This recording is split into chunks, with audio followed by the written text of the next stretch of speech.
Cipher cipher आप अगर मैं आपको बताऊं तो साइफर की जो पोस्टमार्टम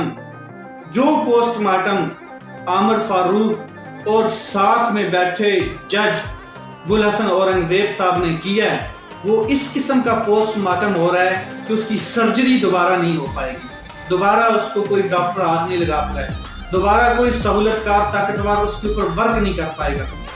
ऐसे ऐसे रिमार्क्स। बताएं मतन क्या था, बताएं वो जो कंटेक्स्ट था वो क्या था, क्या चीज लिखी गई थी साइफर में, कितने लोगों को साइफर सेंड किया गया और कितनों ने वापस किया।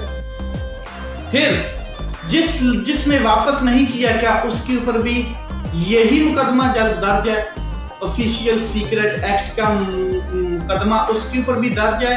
क्या उसको भी 10 साल की सजा सुनाई जा चुकी है? क्या वो शख्स जेल में है जिसने वो कागज वापस नहीं किया? क्या ये कागज ओरिजिनल था